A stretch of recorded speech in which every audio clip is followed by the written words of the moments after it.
श्रीमती कुमारी प्रभा वर्मा जी और साथी विवेक भैया जी और गणमान्य लोग जो हमारे बीच उपस्थित हुए हैं, यह विद्यालय परिवार उन सबों का एक बार हार्दिक अभिनंदन करती है। और समय की सीमा इन आगंतुक सज्जनों के पास बहुत ही कम होता है। कारण है कि इन्हें एक ही समय में काफ़ी बहुत सारी जगहों में जाके और लोगों के बीच उपस्थिति दर्ज करानी होती है, जो आवश्यक भी है। तो मैं इस मंच के माध्यम से हमारे जम्मू प्रखंड के एक महान कलाकार, साथ ही हम कह सकते हैं एक अच्छे वक्ता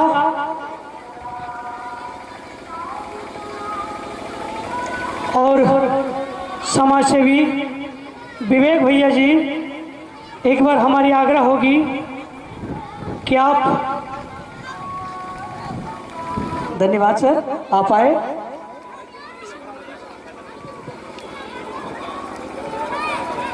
हेलो, सबसे पहले भोलेनाथ विद्यालय परिवार को मेरी ओर से ढेर सारी शुभकामनाएं। सम्मानित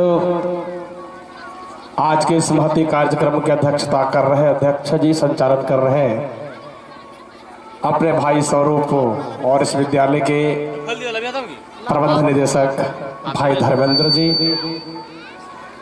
हमारे साथ चल करके अपने बीच उपस्थित हुए हमारे अभिभावक स्वरूप, जिनके नेतृत्व में 5 सालों तक धुरगढ़ पंचायत का सर्वांगीण विकास हुआ। मुख्य पेशे से एक अच्छे चिकित्सक हैं और पूर्व पंचायत समिति सदस्य अपने अभिभावक तुल्य आदरणीय श्री इंद्रजीत कुमार वर्मा जी, मातृशक्ति को प्रबल करने वाली और आधी आबादी को नेतृत्व देने की क्षमता रखने वाली, जमुआ भाग संख्या 13 से निर्वाचित हुई जिला परिषद के सम्मानित सदस्य आदरणीय कुमारी प्रभा वर्मा जी, उनके साथ चल करके अपने बीच आपके कार्यक्रम में जिनकी उपस्थिति हुई है, ऐसे ही सम्मानीय श्रीमती अंबिका वर्मा जी, विद्यालय के नन्हे नन्हे बच्चे, उपस्थित अभिभावकगण, आज हम जिस सरजमी पे खड़ा हैं, आज जिस धरती पे हम सभी हैं, ये कोई साधारण धरती नहीं है।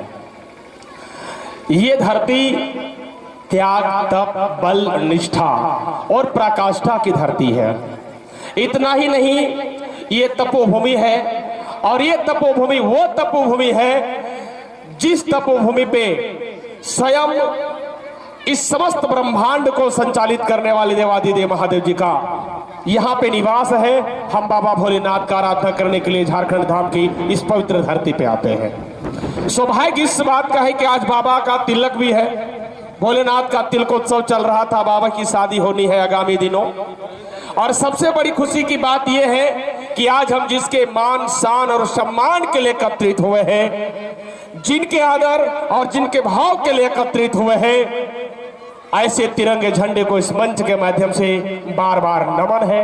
हम यूं बात जान लें, अगर कोई इस चीज को नकारता हो, मानने से इनकार करता हो कि ये देश, ये दुनिया, ये धरती धर्म के बदौलत नहीं चलता, राजनीति के बदौलत नहीं चलता, तो मुझे एक चीज बताना चाहूंगा कि जहां राजनीति है वहां धर्म नीति है, और जहां धर्म नीति है वही राजनीति है। इसका जीता जागता उदाहरण अगर आपको देखना है तो आप इस चीज को आज देख लें कि एक तरफ जिसके वजह से पूरा देश चल रहा है, वैसे पवित्र किताब, संविधान, और दूसरे तरह जिसके लिए हम मर रहे हैं, जी रहे हैं, मां सरस्वती की पूजा आराधना कर रहे हैं। ये सौभाग्य कभी मिला क्या?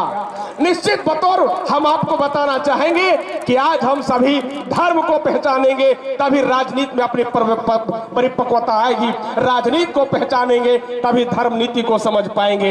इसलिए यूं कहना बिल्कुल जायज है कि धर्म और राजनीति ये दोनों का समावेश अगर किया जाए तो बहुत ज्यादा अंतर नहीं है, जिसका उदाहरण सदियों बाद हम देख रहे हैं। इसी 26 जनवरी को मां सरस्वती की आराधना की जा रही है और इसी 26 तारीख को आसमान में हम सभी तिरंगा लहरा रहे हैं। इससे बड़ी बात क्या हो सकती है? हम नमन करेंगे देश के उन फौजियों को, हम नमन करते हैं भारत की सीमा की रक्षा करने वाले उन तमाम सैनिकों को जो अपने घर द्वार को छोड़ करके और देश की रक्षा कर रहे हैं, सरहद की रक्षा कर रहे हैं, वतन की रक्षा कर रहे हैं, भारत मां की रक्षा कर रहे हैं। मैं बता दूं, एक नौजवान फौजी जिसकी शादी होती है, शादी के तुरंत बाद उन्हें बॉर्डर पे जाना होता है, अपने घर परिवार को छोड़ करके बॉर्डर पे चले जाते हैं और वहां पे दुश्मनों के साथ उसका सामना होता है।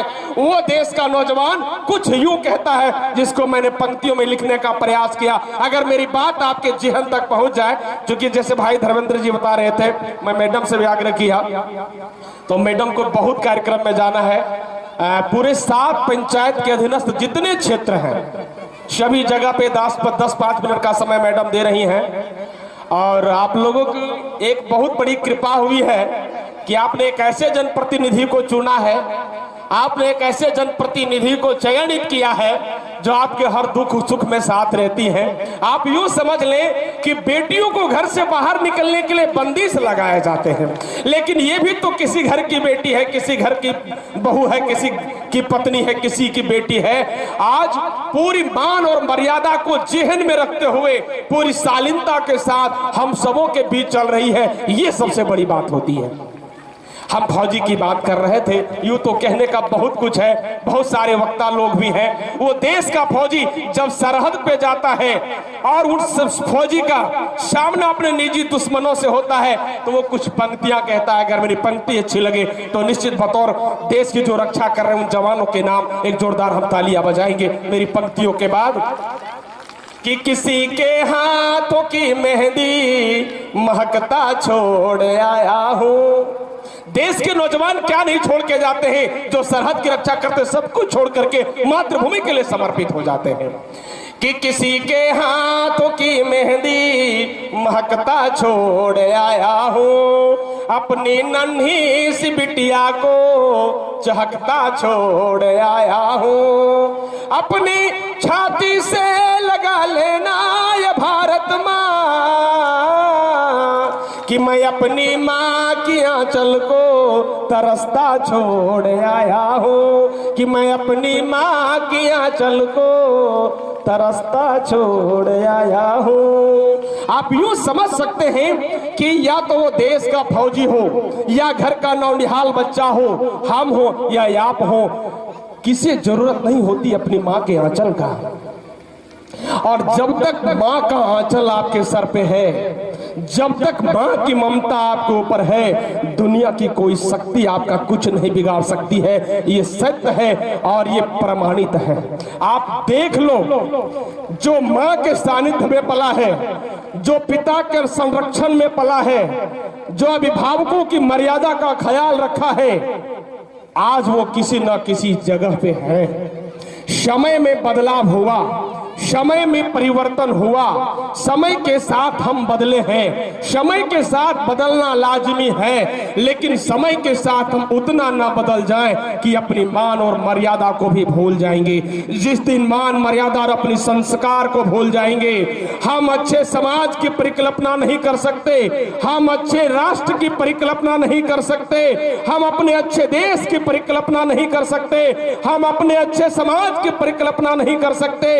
अगर समाज, देश, राष्ट्र, आसपास क्षेत्र का समुचित विकास करने की परिकल्पना करेंगे तो सबसे पहले अपने अंदर संस्कार की भावना भरनी होगी, अपने अंदर संस्कृति की भावना को जागृत करनी होगी, अपने आप को पहचानना पड़ेगा। हम कौन हैं, कहाँ हैं और आने वाले समय में क्या होंगे। जिसने अपने अतीत को पढ़ा है उसका वर्तमान मजबूत है, आने वाला भविष्य उसका उज्जवल होगा। ये भी कटु सत्य है, इसे भी जेहन से उतरना नहीं चाहिए और नहीं भूलना चाहिए। यहाँ जो भी अभिभावक हैं, जो भी बच्चे हैं और जो भी बच्चे भोलानाथ में आज विद्या अध्ययन कर रहे हैं, यहाँ के अभिभावकों से मैं अपील करना चाहूंगा कि जो इस विद्यालय में कार्यरत शिक्षक हैं, इस विद्यालय में जो अपना समय दे रहे हैं, निश्चित बतौर वो अपने परिवार को चलाने की दृष्टि से कम, लेकिन समाज को शिक्षित करने की दृष्टिकोण से ज्यादा समय दे रहे हैं। आप समझ सकते हैं कि इस प्राइवेट विद्यालय के शिक्षकों का मानदेय क्या होगा, प्राइवेट विद्यालय के शिक्षकों का कितना मानदेय पे काम कर सकते होंगे। आज के इस वर्तमान परिस्थिति में, आज के इस वर्तमान परिप्रेक्ष्य में लोगों का कितना खर्च है ये मैं बखूबी जानता हूं, क्योंकि मैं भी किसी विद्यालय का संचालक रहा, किसी विद्यालय में हेडमास्टर रहा। मुझे पता है प्राइवेट विद्यालय से अर्निंग नहीं सिर्फ लर्निंग हो रहा है, और मुझे पता चलता है, मैं जान पाता हूं कि हमारे शिक्षक भाई लोग कुछ अर्निंग के साथ लर्निंग का कार्य कर रहे हैं, सब कुछ त्याग करके आपके बच्चे का भविष्य उज्जवल कर रहे हैं। मेरा कहने का अभिप्राय यह है कि जो ही आपका समय पूरा होता है, जो ही महीने का अंतिम तारीख आता है, अभिभावकों से मेरा अपील होगा कि समय आप इन शिक्षकों का जो मानदेय आपके द्वारा संग्रहित राशि होता है, उसे शिक्षकों का जीवन यापन होता है, हाथ जोड़ करके निवेदन होगा इन बच्चों से, इन बच्चों के अभिभावकों से कि आप सभी समय पर विद्यालय के जो भी शुल्क निर्धारित किए गए हैं उस बिल का, उस शुल्क आप चुकता करते रहे। बेहतर शिक्षा देने के लिए भोलानाथ स्कूल आपके बच्चे के लिए तैयार है। बात रही तिरंगे की, बात रही झंडे की, तो हम ये आपको बताना चाहेंगे, ये तिरंगा झंडा केसरिया, सादा और हरा, ये सभी अलग अलग चीजों का, ये अलग अलग चीजों को पहचान देता है, अलग अलग चीजों का प्रतीक है। शुद्धता का प्रतीक है, सच्चाई का प्रतीक है, हरियाली का प्रतीक है, समन्वय का प्रतीक है, सार्थकता का प्रतीक है और एक दूसरे को मिलाने का प्रतीक है। और वो प्रतीक जो इन तमाम प्रतीकों को एक साथ जोड़ करके ले जाने की क्षमता रखता है, वो उड़ता हुआ आपका तिरंगा है। और इस तिरंगे को बचाने की जो क्षमता रखता है, इस तिरंगे के मान सम्मान की जो बात करता है, वो देश का असली हीरो है, वो देश का असली फौजी है। और देश का असली फौजी वो हुआ, देश का असली हीरो वो हुआ, देश का असली हीरो हम हुए तब जब मां सरस्वती के सानिध्य में जाकर के हमने विभिन्न प्रकार का ज्ञान प्राप्त किया है। ऐसे मां सरस्वती को पुनः नमन करते हुए, बाबा झारखंड धाम को नमन करते हुए, इस पवित्र भूमि को नमन करते हुए, भारत माता का जय घोष करते हुए अपनी बातों को विराम देता हूं। जय हिंद, जय भारत, जय झारखंड।